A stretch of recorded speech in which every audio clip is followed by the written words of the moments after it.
Grabar, tiki tiki, cierro todo esto viejo que no sé ni qué es. Y vamos a arrancar la clase de hoy, que es tema nuevo. Esperen que antes que nada les paso el formulario. 48. 48. Y ahí vamos. Sí, pensé que me habían levantado la mano.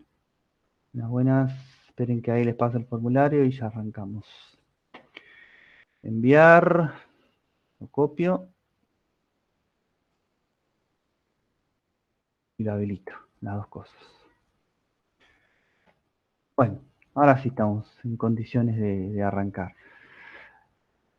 Como les decía recién, vamos a arrancar tema nuevo. ¿Sí? Hoy vamos a empezar a trabajar con bases de datos.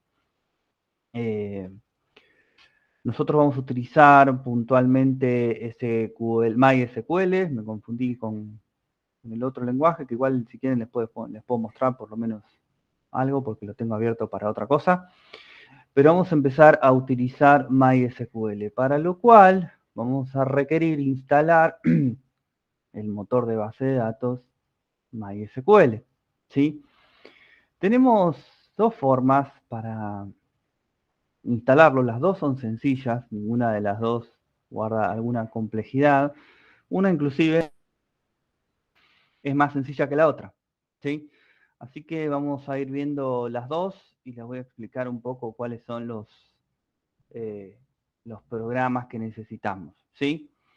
Bueno, esto lo voy a cerrar y voy a empezar a presentar. Esperen que antes me tengo que abrir un par de cosas. Lamentablemente, como se me llegue medio tarde, tengo que ir a abrir estas cosas. ¿Alguien pudo instalar lo que yo les había recomendado la semana pasada? Pero solamente porque lo quiso, no hay ninguna necesidad de hacerlo ya, sino que lo vamos a hacer juntos. ¿Sí? ¿No? Bueno, buenísimo. Pues ya, bueno, entonces hoy lo vamos a explicar un poco. Esperen que voy a presentar mi pantalla.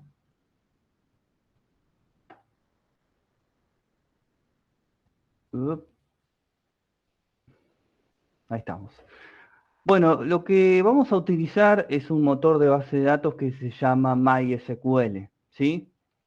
Por otro lado, vamos a utilizar lo que se llama un gestor de base de datos. Un gestor de base de datos es un programa que podría hacerse una analogía con un IDE, que nos va a ayudar a que sea un poco más sencillo la interfaz para trabajar con el motor de base de datos MySQL, para no empezar a trabajar con línea de comando, ya que es un poco más difícil, ¿sí?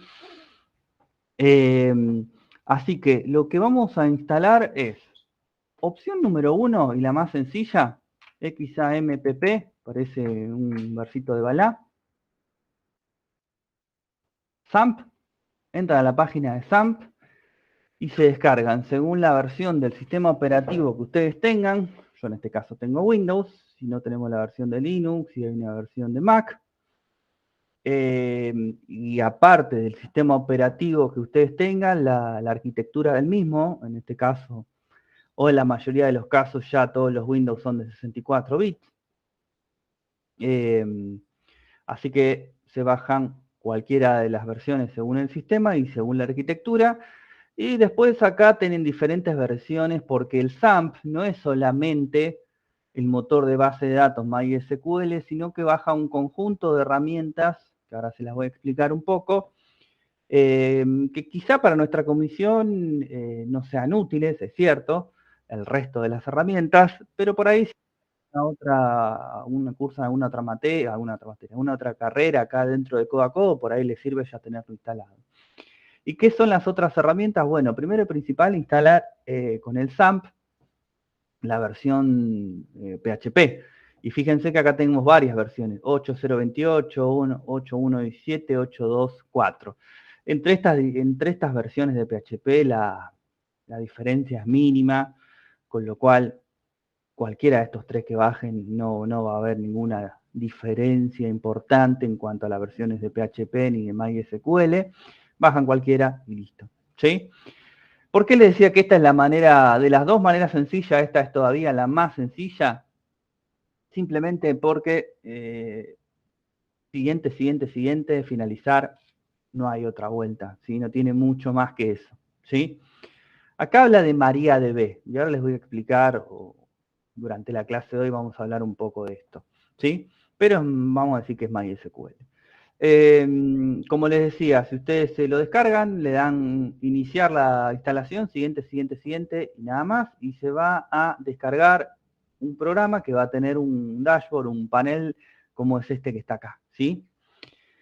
Todos los servicios que va a instalar XAMPP son aplicaciones que van a funcionar a modo de servicio, ¿sí? No son aplicaciones que van a estar todo el tiempo corriendo, sino que van a estar esperando instrucciones si es que el servicio está arrancado, que está iniciado, ¿sí? Por ejemplo, en este momento yo tengo todos los servicios parados, con lo cual si yo quiero por línea de comando ejecutar alguna instrucción de MySQL, me va a decir que el servicio no está iniciado, con lo cual no lo puedo ejecutar. Para iniciar MySQL, lo único que tengo que hacer es Start y listo, y a otra cosa. Ahora, en este punto, ustedes pueden llegar a tener algún inconveniente que se soluciona, no es tampoco cosa del otro mundo, pero bueno, depende del expertise de cada uno meter a tocarse lo que voy a comentar a continuación, que es el puerto. MySQL funciona con el puerto por default 3306, que es este que está acá. Algunas aplicaciones podrían interferir o estar usando ese puerto a la hora de querer levantar o arrancar este servicio, con lo cual les puede llegar a tirar un error por acá abajo, que va a decir a MySQL, como si fuese un log, y les va a decir cuál es el problema y dice que el puerto está bloqueado o algo por el estilo. A mí me sucede porque yo en esta máquina tengo instalado SQL Server, que es el motor de bases de datos de Microsoft, y uno de sus servicios, creo que es el Reporting Service o uno de ellos, no sé cuál es puntualmente, se ve que utiliza ese puerto 3306 también, con lo cual yo para levantar MySQL tengo que bajar el otro servicio, ¿sí? Tengo que hacer ese juego. Claramente se puede configurar otro puerto para algunos de los dos programas, pero, a ver, no es difícil, pero se tienen que acordar que lo hicieron. A ver, sin ir más lejos, cuando ustedes crean un proyecto en Laravel, que es un framework de PHP, les crea todo lo necesario para conectarse con una base de datos. ¿Sí? No voy a entrar en detalle, pero les crea todo para que no tengan que hacer absolutamente nada. Lo único que tienen que decirles es el nombre de la base de datos. Pero si ustedes cambian de puerto, también le van a tener que decir por qué puerto conectarse. Entonces, cada vez que utilicen un framework o algo por el estilo que ya tiene preconfigurado algunas opciones estándar de MySQL, si cambiaron el puerto, se van a tener que acordar de también indicarle cuál es el puerto para conectarse. Después tiene otros servicios que son el Apache Tomcat, que lo vamos a necesitar corriendo y ahora les voy a explicar por qué. FileZilla, Mercury y Tomcat. Tomcat es un contenedor web, es una aplicación que se utiliza para publicar una página web. Tomcat está instalado en algún servidor y cada vez que llegue una petición le llega a Tomcat y Tomcat devuelve o carga en el navegador la página correspondiente.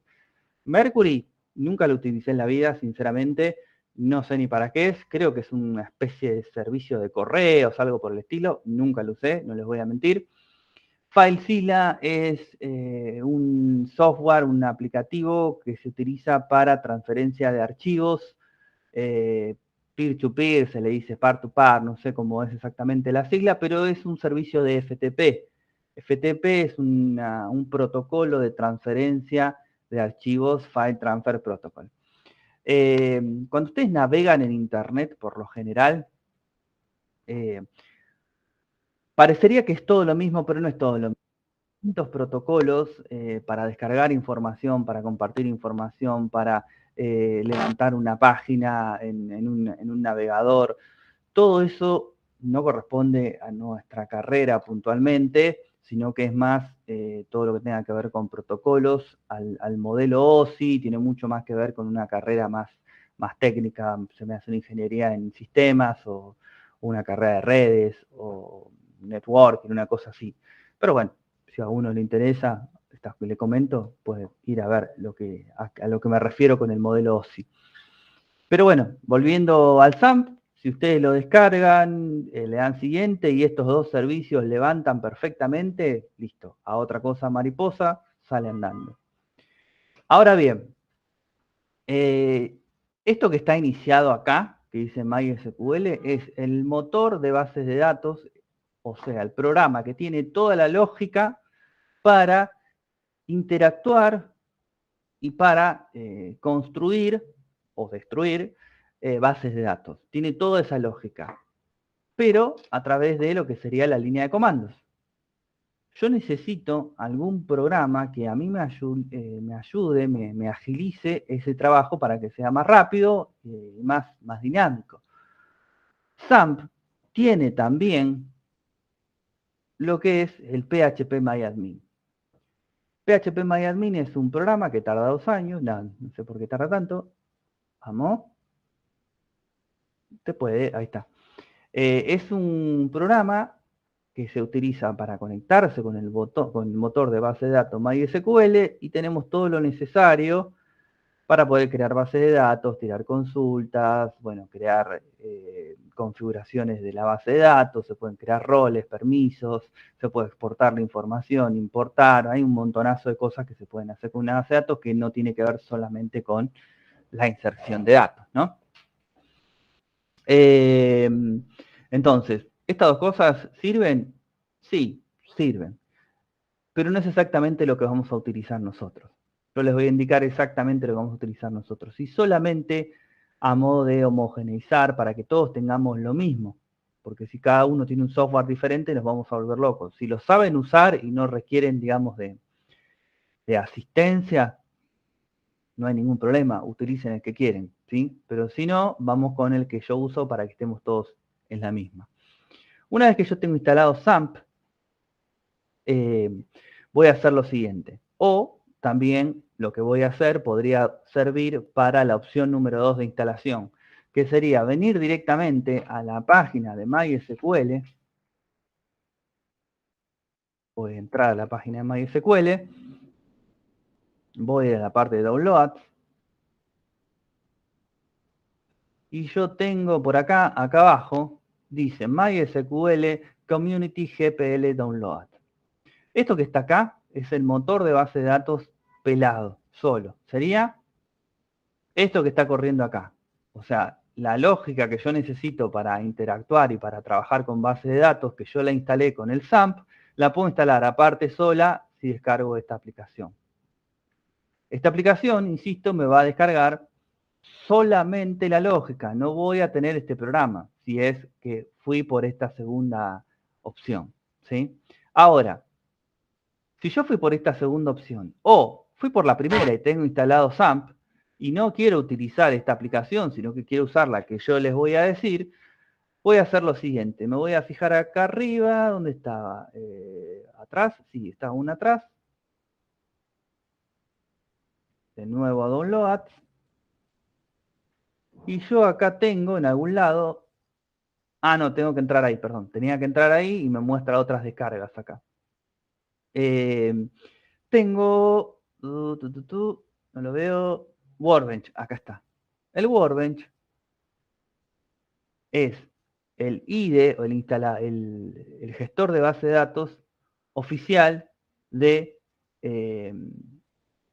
MySQL.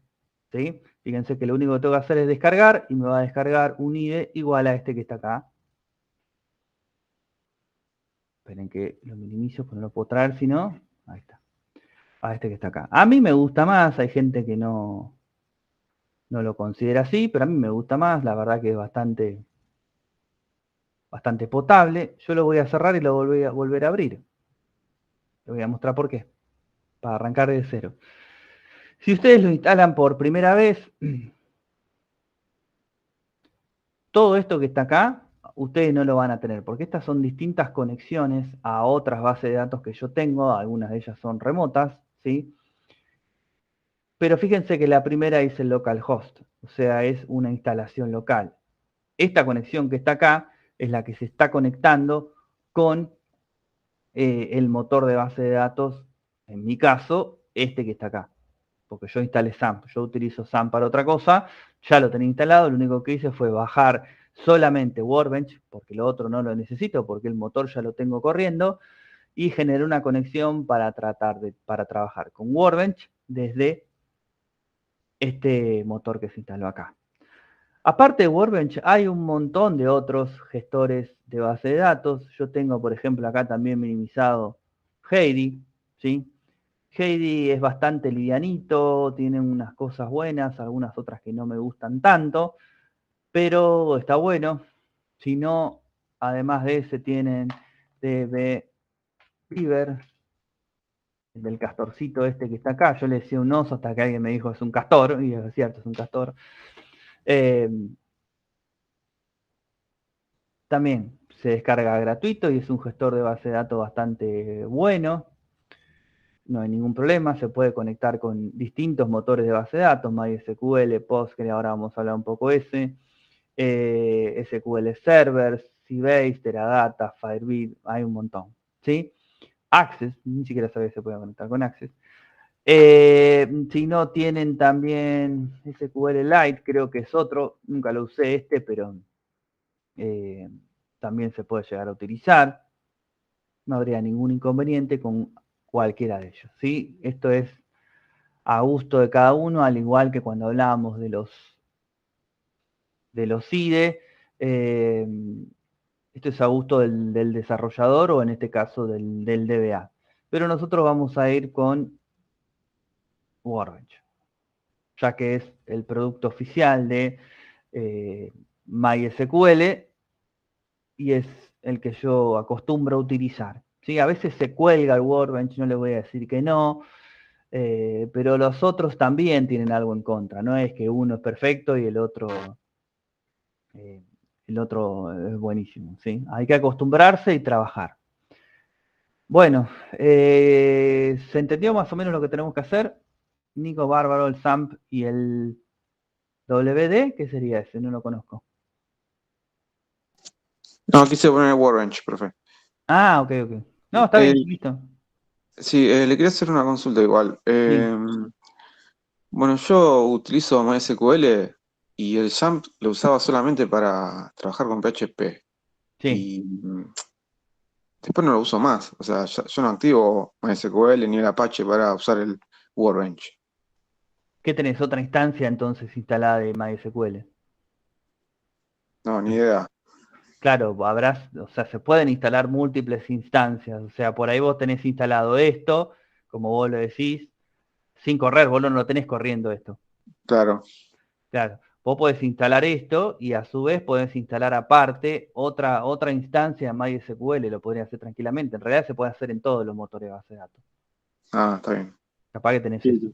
Sí, capaz que lo hice y descargué todo. Ah, no te das Descargué el problema. Workbench y también descargué el MySQL. Claro. No caía cuando me pusiste WD, que claro, Workbench, qué pavo, no me di cuenta. Eh, bueno, fíjense si pueden instalar, porque vamos a trabajar sobre esto. Una vez instalado, ¿cómo llegamos a la última pantalla del Workbench? Esto es así. Yo lo cierro un toque. Voy a abrir de nuevo. Esta conexión la hice yo. No estaba. Le tengo que dar acá en este más, si es nueva, pero yo voy a darle derecho, Edit Connection. Total. Y fíjense que las conexiones yo no toqué nada. Como es una conexión local a mi máquina, y yo soy el único que la uso, es la dirección por defecto de la instalación de MySQL en PHP. 127.0.0.1 en PHP, no, en SAMP. El puerto de escucha 3306, usuario root, sin ningún password y nada más. Una vez que ustedes le dan a aceptar, les va a quedar esto acá ya listo, entonces lo único que tienen que hacer es entrar ahí. Y listo, y ya arrancó. Y acá tenemos la vista al Workbench. Del lado izquierdo tenemos todas las bases de datos. Acá tengo cualquier basura y un montón de cosas que las tengo que eliminar porque ni sé lo que son, sinceramente. Otras que no tanto, pero bueno, después lo limpiaré en su momento. Como aplicación o como aplicaciones es lo único que vamos a utilizar, ¿sí? No vamos a meternos con otras cosas. Con esto es más que suficiente. Lo primero que tenemos que saber es que MySQL es, vamos a hacer así, MySQL es una marca, pónganle, es un motor de base de datos claramente de software libre, con lo cual no tenemos ningún problema para descargarlo y utilizarlo aún en una aplicación profesional, ¿sí? No es el único motor de base de datos que existe en el mercado, está también Oracle, está SQL Server, y hay algunos más que ahora los voy a mencionar. Estos dos de acá arriba, en especial Oracle, son en el mundo los más utilizados, quizá no tanto en Argentina hoy por hoy, porque obviamente tienen un costo en dólares las licencias y son muy elevadas. SQL Server, lo mismo. SQL Server, hoy por hoy una licencia básica debe rondar los $10.000 para una empresa, con lo cual hace que el costo sea muy elevado. Yo inclusive lo tengo acá, fíjense, le voy a mostrar un toque. Este entorno, fíjense qué similar que es. Esto es SQL Server, ¿sí? No, no es muy diferente de lo que es el MySQL. Este producto es el de Microsoft. Es muy poderoso y no solo eso, sino que tiene muchas otras herramientas en el paquete de la licencia, que tiene que ver con reporting services, tiene que ver con lo que es el SQL Browser, el Server Agent. Hay un montón de productos que rondan a lo que es el motor de base de datos solamente, con lo cual hace que el costo se eleve. Y ni hablar de Oracle. Pero dicho todo esto, MySQL no deja de ser un motor de base de datos muy poderoso. ¿Sí? Yo tengo una aplicación a cargo que tiene una base de datos montada en un MySQL que pesa 400 gigas y funciona sin ningún problema y sigue creciendo.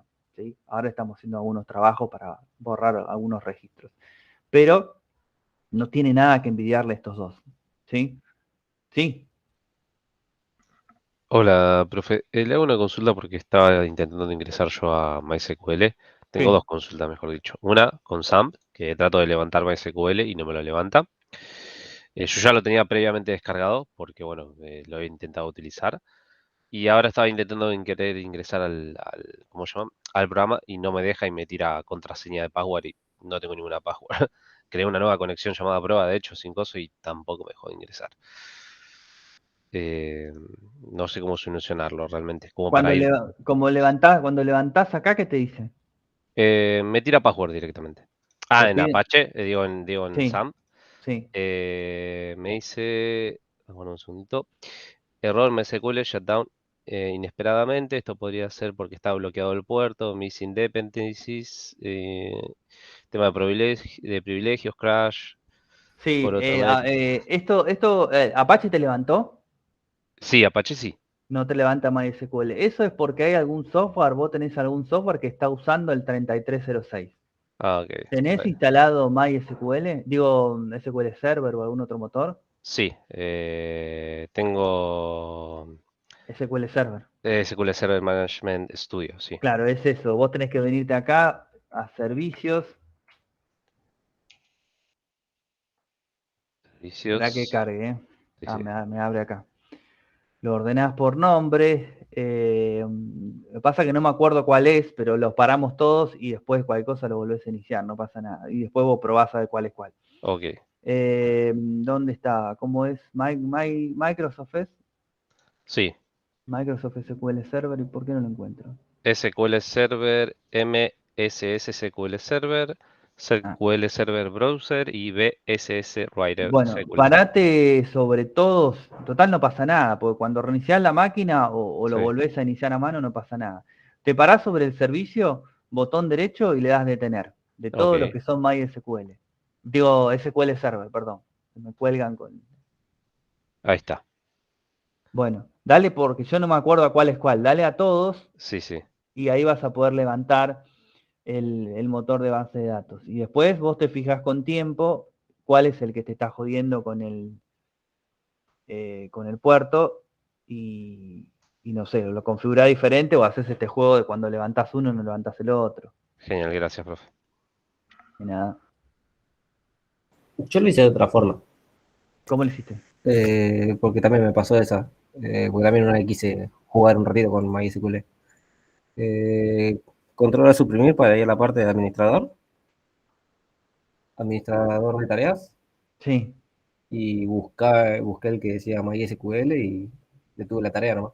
Finalizar tarea y me dejó iniciar con el SAM y Ah, MySQL. claro, pero lo que pasa es que si vos, mira, si yo voy controlar suprimir, administrador de tareas,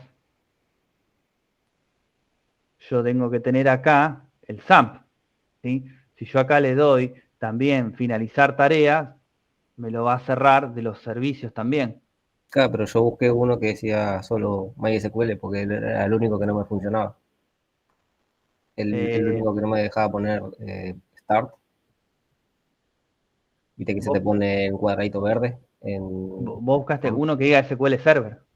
No me acuerdo qué decía, pero sé que decía SQL y creo que decía una letrita más. O Ah, sea, no sabría. lo encontré más para abajo. O sea, tuve que ir Sí, hice buscando. lo mismo y me funcionó. ¿Te funcionó? Sí, sí, aparece en MySQL, pero sin iconito, sin nada, pelado. Claro, sí, me pareció lo mismo. Ahí más para abajo, más o menos por la mitad del scroll. A ver si yo tengo algo. Y sí, encontré uno que decía MySQL, lo finalicé y me dejó iniciar Oh, con bueno, joya. Sam. Bueno, buenísimo. No, quería ver si yo tenía algo similar, pero no tengo nada. ¿Qué será esto? Empiezan a aparecer acá cosas que uno no sabe ni lo que es. Your Claro, por home, eso. a veces mejor ni revisar, porque capaz que están... Bueno. Eh, con la instalación del SQL Workbench ya estaría descargado el MySQL, es decir, creo que sí, Conrado, creo que sí. La verdad que no me acuerdo porque lo instalé hace 1000 años. Probalo a ver si querés. Sí, eso que dice acá Jonathan también se puede hacer. No hay ningún problema. Pero no sé si se quieren meter con ese tema, que sería lo de cambiar el puerto. Porque después por ahí tienen conflictos si le ponen un número, porque tendríamos que averiguar también el puerto que le vamos a poner si no se utiliza para otra cosa, pues si no empezamos a hacer ¿cómo es que es? Desvestir santos, o sea, capaz que le ponemos el nombre de otro puerto y después no podemos levantar otro servicio, no sé, eso habría que revisarlo. Pero sí, se puede hacer tranquilamente lo que dice Jonathan. Bueno, volvamos acá. Entonces, nosotros tenemos estos tres grandes conjuntos de motores de base de datos. Siempre nosotros estamos hablando de bases de datos relacionales, ¿sí? Todo lo que tiene que ver, y esto es un pequeño apartado, con teoría de todo esto, está en el aula virtual. eh, si quieren leerlo, si les interesa, véanlo. Me refiero a la teoría de cómo se empezó a acuñar el término base de datos, qué sé yo, los primeros motores o las primeras propuestas que hubo, que arrancan en los años 70, léanlo si quieren desde la plataforma, así nosotros no se nos va el tiempo con eso, ¿sí? La idea es que podamos aprovecharlo con práctica, pero bueno, en base de datos sí o sí vamos a necesitar algún soporte cada tanto más teórico para entender un poco las cosas, ¿no? También está dentro de estos motores lo que es el Postgre, SQL, tenemos también, hay millones, ¿no? App tiene su propia base de datos. Bueno, había uno ahí que lo leímos que es el Firebird, es también un motor de base de datos. Tenemos también MongoDB, pero MongoDB es un motor de base de datos de otro tipo, no es relacional, tiene algunas diferencias, pero lo habrán escuchado 1000 veces, así que lo traigo a colación cuando menciono los distintos tipos. Y obviamente está Access. Access es un motor de base de datos económico para suplir al SQL Server de Microsoft. Sirve y no sé, no sabría qué decirles, porque sí, sirve, pero es muy poco robusto. La verdad es que Microsoft no le ha puesto un peso al programa en 15 años, es el mismo, vieron que van sacando versiones de Office, pero el Access queda prácticamente igual que cuando arrancó.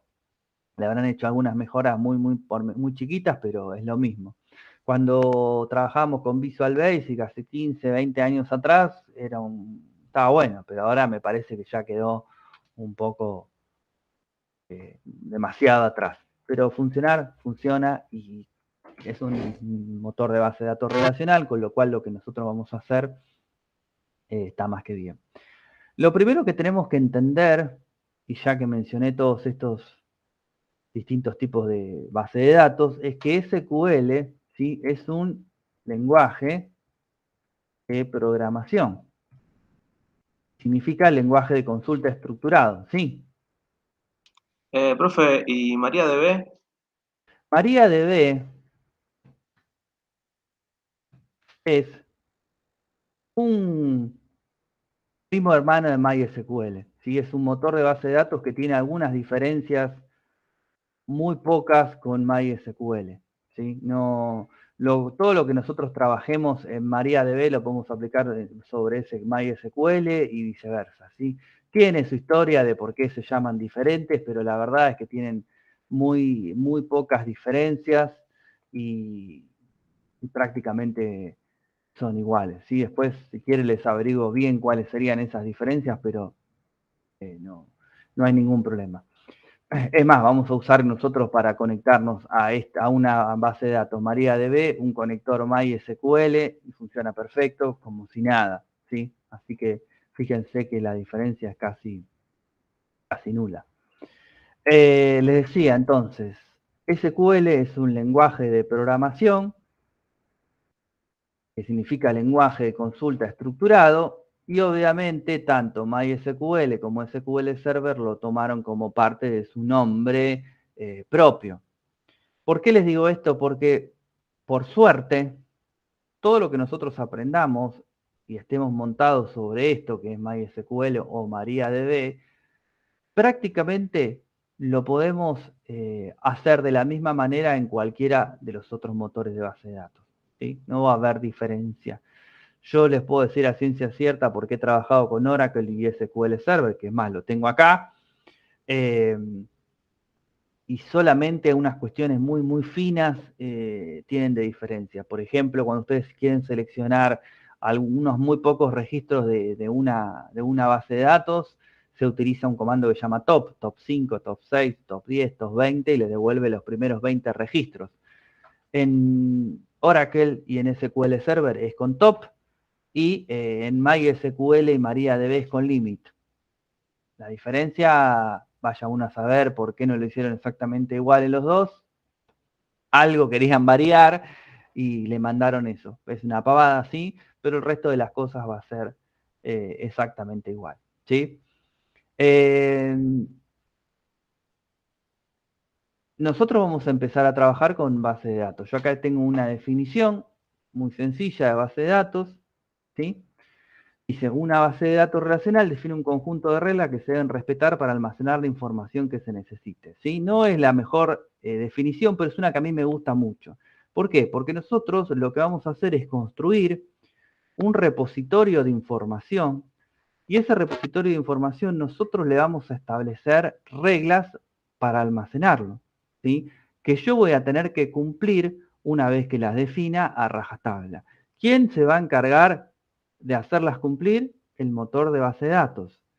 El motor de base de datos, una vez que yo le diga cómo quiero crear mi base de datos, cómo quiero crear todos los objetos que van a existir dentro de esa base de datos y le defino unas reglas, no lo voy a poder modificar esas reglas de manera dinámica. ¿Sí? No, este dato sí, déjame entrar, que no hay ningún problema. No, yo una vez que definí la regla, el motor de base de datos lo va a hacer cumplir a rajatabla. Si yo creo un lugarcito, un cajoncito donde voy a guardar datos del tipo texto, ahí voy a poder guardar datos del tipo texto sin ningún problema. ¿Puedo guardar números ahí? Es una pregunta con trampa. Así me descanso un poco la voz. Sí. No, a menos que se guarde entre comillas. Pero el número, ¿yo lo vería? Sí, lo vería. Por eso, ojo con esa pregunta con trampa, porque yo puedo guardar en un campo de texto un número, ¿sí? Pero no va a ser un número, va a ser un texto. Yo a ese dato no le puedo sumar otro. Si yo lo quiero representar en algún lado, ese dato que yo guardé como número en un campo del tipo texto, me va a decir, perfecto, es un 1. Pero yo cuando lo quiera sumar con otro 1, me va a tirar un error y me va a decir, no, porque este es un texto y este es un número. Los dos compañeros que contaron estaban en lo correcto. Ahora, acá empieza un poco el juego de lo que yo le dije que iba a cambiar con Java, que no tenía nada que ver con JavaScript. ¿Por qué? Le hago la otra pregunta. En un dato donde yo digo voy a guardar un número, ¿puedo guardar otra cosa que no sea un número? No. No, No. en Java no. Exactamente. Ahora no. ¿Por qué? Porque yo, tanto en Java o mismo acá en base de datos, si yo le digo que voy a guardar un número, solamente voy a guardar un número y nada más. Voy a tener dentro de mi base de datos un montón de cajoncitos donde yo voy a guardar cada cosa en su lugar y no me puedo saltar de ese orden. Y no solo voy a guardar cada cosa en su lugar, sino que voy a tener reglas para guardarlo y también las voy a tener que cumplir a rajatabla. Esas reglas, hay distintos tipos de reglas. Por ejemplo, una es un check. Y un check es una regla en la cual yo le voy a decir que lo que voy a guardar ahí es valores del 1 al 10. ¿Sí? Yo le quiero guardar un 11 y el motor de base de datos me dice no, porque acá hay una regla definida, valores del 1 al 10. O, no sé, qué sé yo, alguna sigla, pongan, no sé, la A, la B y la C. Son las únicas 3 letras que yo puedo guardar en ese dato, en ese lugarcito. Si yo quiero guardar una H, el motor de base de datos me dice, no, no lo puedo guardar porque acá solamente van estos 3, como si fuese una numeración. Después tenemos otros tipos de reglas que son más complejas, que vamos a tratar de charlar un poco hoy, pero no creo que empecemos a hacerlo, que tienen que ver con lo que es una primary key o una foreign key. Después iremos viendo qué es cada cosa.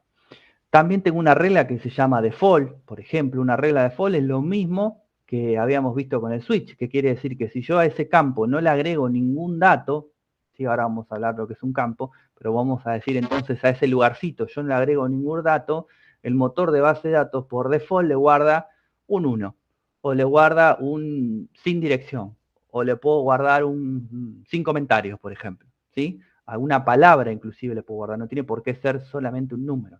Eso sería una restricción por default. Entonces, cuando yo defino mi base de datos, le voy a poner todo un tipo de reglas y esas reglas las voy a tener que cumplir sí o sí. ¿Las puedo modificar después porque me olvidé algo? Sí, obviamente, no tengo que borrar todo y volverlo a crear. Pero una vez que la estructura de mi base de datos está definida y cuando yo quiera empezar a guardar datos ahí, no voy a poder saltar esas reglas que yo antes diseñé. El lenguaje SQL ahora lo dividen en un montón de set de instrucciones, pero antiguamente, y antiguamente hablo de un par de años, solamente se definía, se detallaba en lo que es DML y lo que es TDL. Lenguaje de definición de datos, lenguaje de manipulación de datos. Este conjunto de instrucciones DML que forman parte del lenguaje de programación SQL tiene que ver con todas las instrucciones que yo voy a utilizar para manipular los datos en una base de datos, para insertar datos, para borrar, para ver y para actualizar.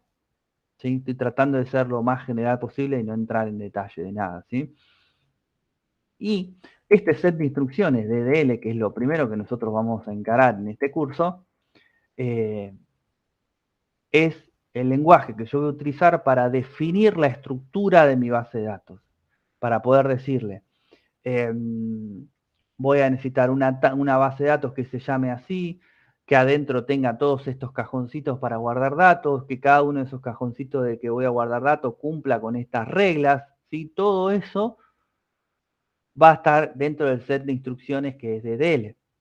Fíjense que hago esta diferenciación porque son dos cosas completamente diferentes. Por un lado defino la estructura, una vez que la estructura quedó cerrada, no la toco más, a no ser que haya cambios, y ya a partir de ahí empiezo a trabajar con lo que es manipulación de datos, el nombre es feo, pero es manipular los datos, administrar, pongámosle, y a partir de ahí lo otro no se toca más.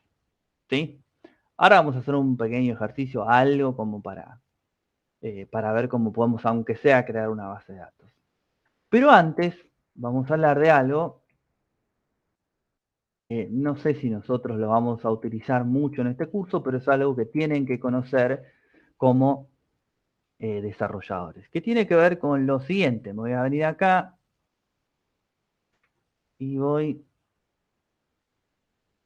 a Draw.io. Voy a crear uno nuevo, en blanco, Create, y lo voy a guardar por las dudas, 66, 24, no, me equivoqué, 48, 23, ahora sí, gracias Oliva, hace 23.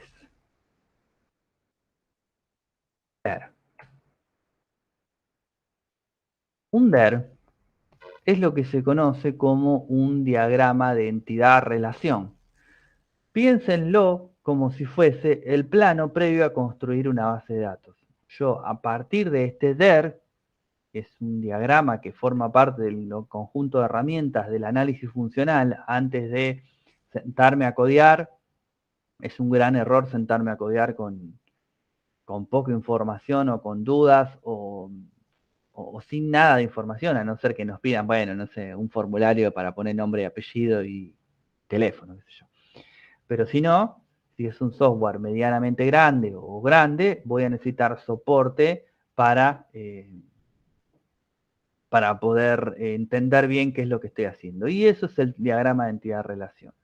Lo primero que voy a definir en un diagrama de entidad-relación son las entidades, ¿sí? Las entidades son los conjuntos menores de información que yo voy a tener dentro de mi base de datos. Vamos a un caso práctico. Yo tengo una casa de electrodomésticos relativamente grande, ¿sí?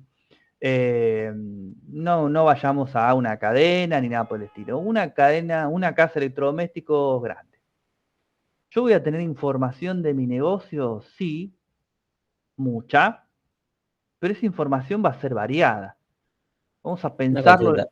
Sí. ¿Se tildó tu pantalla o...? Ah, porque se veían dos flechitas de mouse. Perdón, no sé qué pasó. No, todavía no escribí nada, pero capaz que sí se había tildado un toque. Hoy no anduvo muy bien internet. A la mañana, antes de irme al trabajo, era un desastre. Okay. ¿Dónde me quedé? Bueno, volvemos. Entonces, si yo tengo esta casa de electrodomésticos y sé que tengo un montón de información y que tengo que construir una base de datos, pensemos primero en una cajonera, ¿sí? Yo tengo una cajonera y tengo un montón de información variada. Si yo tuviese información de mis empleados, información de mis clientes, información de mis productos y obviamente información de mis ventas. Son 4 tópicos diferentes, no voy a meter todo en una sola caja porque después cuando yo quiero ir a buscar información de mis empleados, tendría que revisar toda la caja para ver si esto es de un empleado o no es de un empleado. Lo mismo pasaría con una base de datos. Yo voy a tener bloques menores de información que se llaman entidades o tablas. Como estamos construyendo el DER, vamos a hablar de entidades todavía, en donde voy a definir qué es lo que necesito guardar. ¿sí? Entonces, ¿cómo se define una entidad? Se define con el rectángulo. Vamos a suponer que estamos hablando de una cadena de electrodomésticos. Voy a tener entonces una entidad de clientes, voy a tener una de productos, voy a tener una de empleados, vamos a decir que tengo un par, y voy a tener una de ventas. ¿Puedo tener más? Sí, seguramente. Si esto yo lo pienso con mucho más detalle, pueden ir explotándose un montón de otras entidades que a ustedes se les ocurra. ¿Sí? Se me ocurre, no sé, si vendo para el exterior, podría tener un servicio de envíos, podría tener información de mis proveedores también. Bueno, es como bastante sentarse y pensar un software un poco más grande. Ahora vamos con algo súper sencillo. Si yo quiero arrancar, vamos a suponer que quiero por lo menos arrancar a ver qué información tengo que guardar de mis clientes, porque yo ya sé que tengo que guardar información de estos 4 conjuntos, de estas 4 entidades. Yo empiezo a pensar en los clientes, ¿sí? Lo que voy a necesitar mínimamente es tu nombre, tu apellido,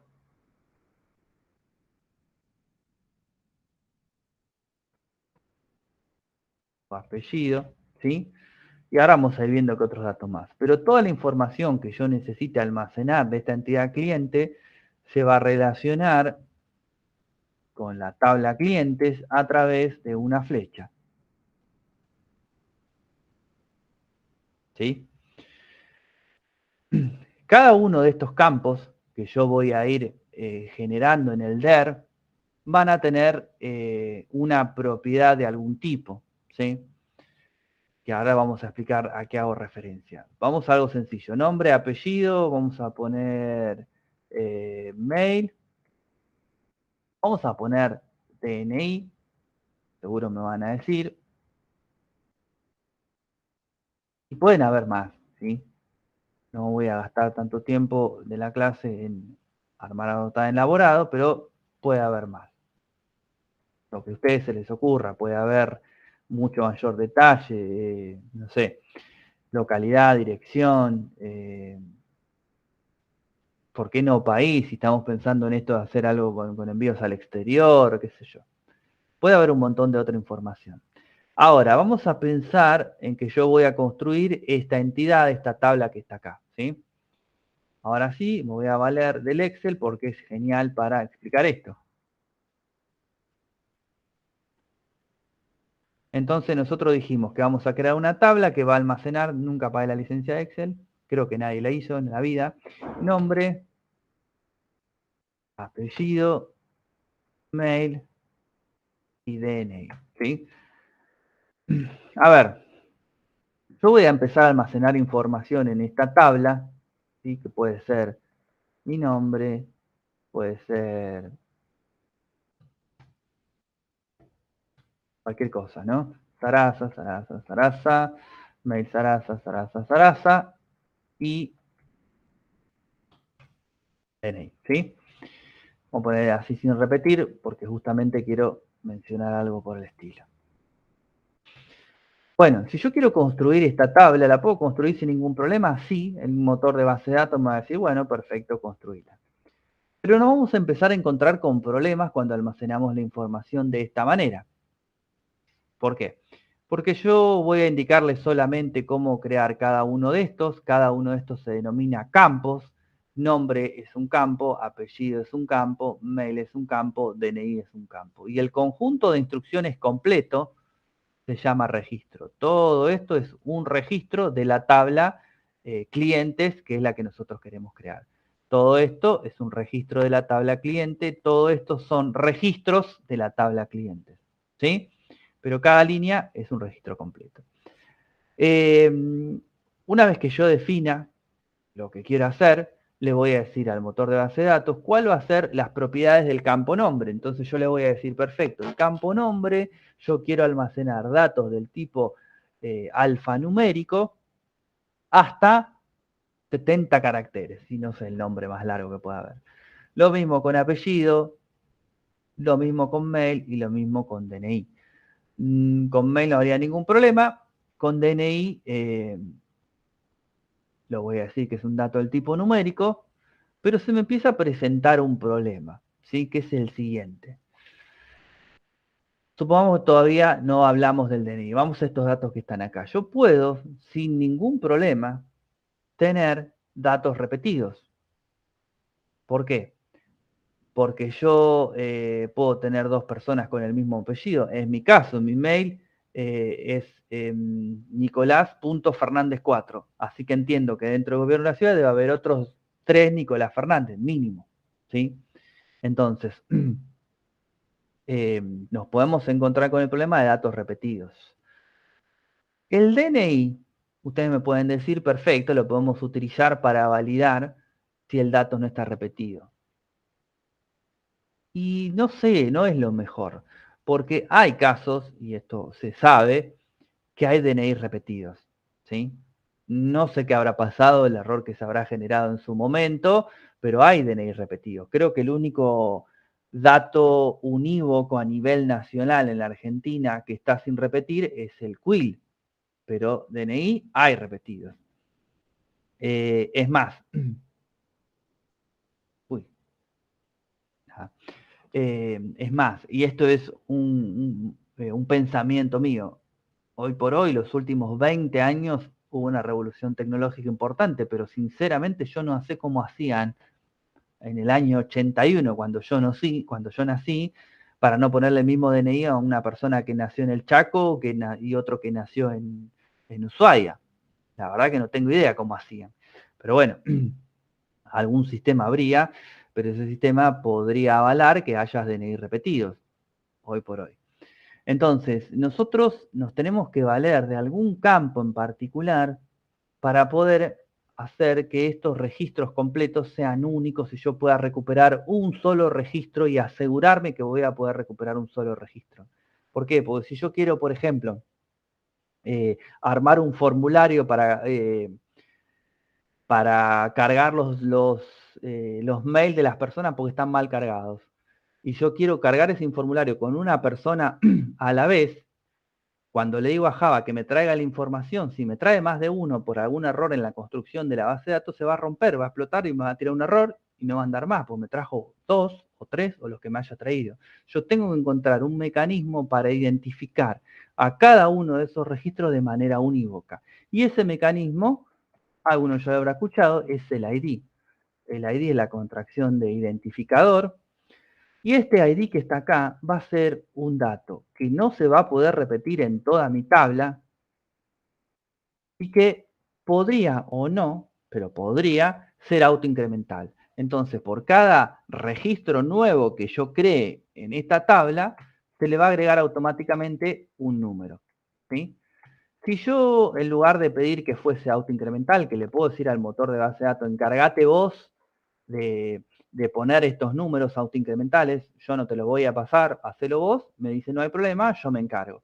¿Lo puedo hacer a mano? También lo puedo hacer a mano, pero si yo por error le digo que acá quiero insertar de nuevo el 5, el motor de base de datos me va a decir para la mano, porque este dato vos me dijiste que va a ser sin repetir, entonces este registro que vos me estás pidiendo yo no lo voy a ingresar. ¿Sí? Tiene un error, no lo voy a ingresar. Este dato unívoco dentro de la misma entidad, dentro de la misma tabla, se le conoce como PK, Primary Key.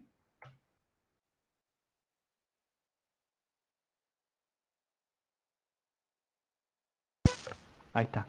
Llave primaria. ¿Sí? Entonces, cuando yo tenga que definir en un DER los campos que yo voy a agregar, también le voy a definir cuál va a ser su llave primaria. La llave primaria va a ser un campo que se va a llamar ID, que se va a vincular con mi tabla clientes, y lo que voy a hacer acá es subrayarlo. Si el campo que está subrayado es el campo que tiene una llave primaria. Hay otras restricciones, yo les dije, que se puede agregar a una base de datos, ¿sí? Por ejemplo, yo le podría indicar, no lo haría sobre el DNI, insisto, porque hay muchos errores con los DNI, pero sí con el mail, que este campo va a ser unique. ¿Es lo mismo que una llave primaria? Similar, pero no, ¿sí? El unique es que este mail, vamos a poner acá uno viejo mío,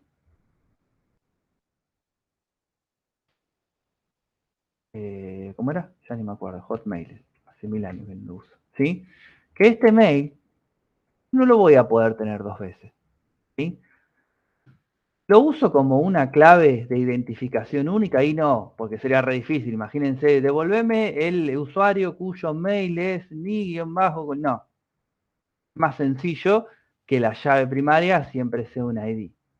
Pero yo puedo indicarle que este campo sea único. Entonces, si yo quiero ingresar un usuario con este mail, me va a decir que no, porque estoy infringiendo el campo único, ¿sí? Piensen que los generadores de mail, de Gmail, de Hotmail, de Yahoo, de quien sea, ya hacen esa validación. Con lo cual, si una persona, yo quiero ingresar a una persona y me está tirando error del mail único, o esa persona ya estaba registrado y no se acuerda, que lo podría recuperar la información y decirle, no, vos ya estaba registrado, cuando mucho te blanqueó la contraseña, o se equivocó de DNI, está dando el de otra persona, pero es imposible que dos personas tengan el mismo mail, ¿sí? Porque el control ya lo hace cada una de las empresas generadoras de mail, ¿sí? Entonces, lo que nosotros vamos a hacer en las sucesivas clases a partir de hoy es armar un DER sencillito, ¿sí? No muy complicado, y empezar a construir una base de datos en base a eso.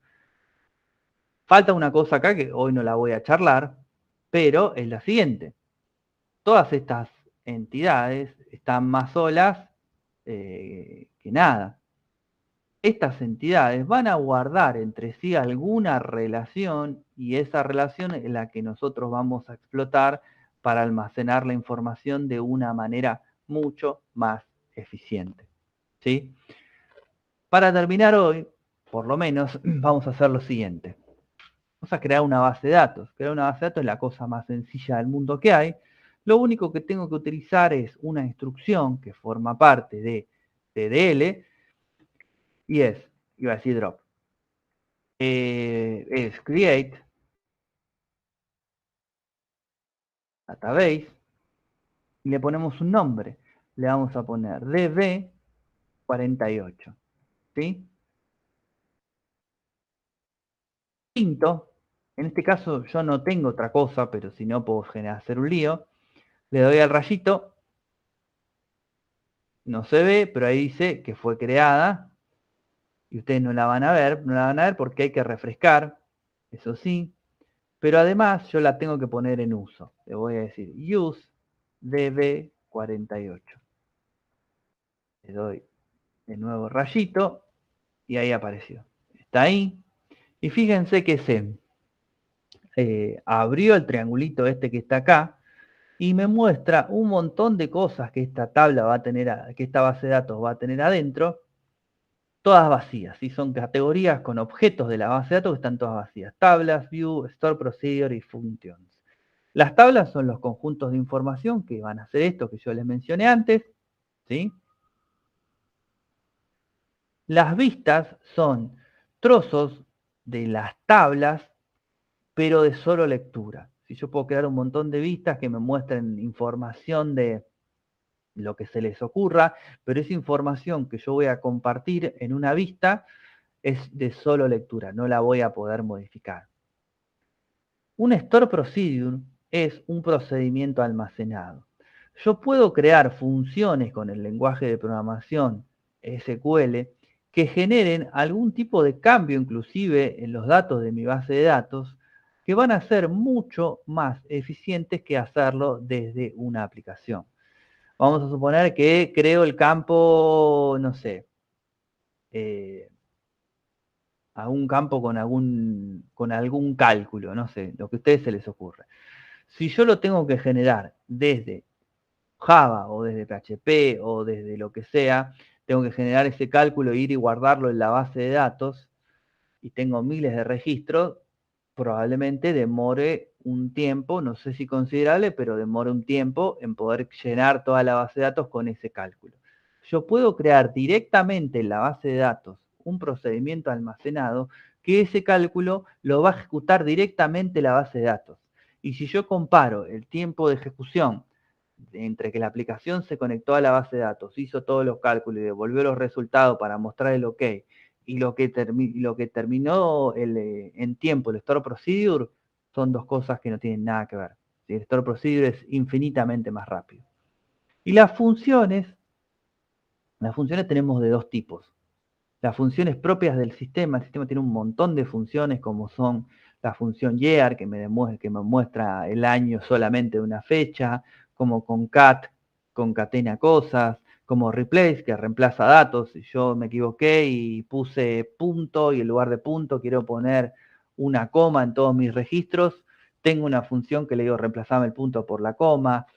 Hay muchísimas funciones para diferentes categorías, para diferentes cosas, y son propias del lenguaje y ya vienen instaladas. Y además, obviamente, puedo crear mis propias funciones, que son las que se van a almacenar en ese punto. En ese punto de funciones yo puedo crear una función que, no sé, me sume tal y tal cosa y me lo agregue en un campo de la base de datos. Eso podría hacer sin ningún problema, ¿sí? Por lo menos tablas y algún store procedure vamos a ver seguro, pero nos vamos a concentrar en tablas, relaciones, campos, en todo lo que tenga que ver con la construcción de tablas y bases de datos. Una cosa a tener en cuenta, no menor, como estamos trabajando directamente sobre la base de datos, no hay vuelta atrás. ¿Qué quiere decir no hay vuelta atrás? Si yo le digo drop database DB48, no tengo información, le doy OK, la base de datos se eliminó completamente y no hay más registro de ella, ¿sí? Si esto no hice un backup, si no generé un archivo binario o algo para guardarlo, no hay más base de datos. Tengan en cuenta eso, no hay un control Z, no hay nada para hacer un rollback. Bueno, nada, al final llegamos con lo mismo en todas las comidas, así que estoy contento. La semana que viene empezamos a construir ya con... ya empezamos a construir. El DNI se puede repetir, pero el quill es único. Claro, el quill es único, pero vamos a utilizar Workbench, Elvio. Pero el DNI sí se repite. No entiendo ahí qué pasó. Alguna vez, siempre lo digo, pero nunca lo hago. Me interesaría saber realmente por qué hay DNI repetido. Bueno, chicos, nada más. Traten de instalar eso, ver más o menos lo que charlamos hoy, porque en esta parte de base de datos hay teoría barra práctica que nos van a servir. Así que hay que darle una leída. La parte histórica, insisto, si la quieren leer bien, y si no, no pasa nada. Bueno, chicos, nada más. Nos vemos la próxima. Descanso.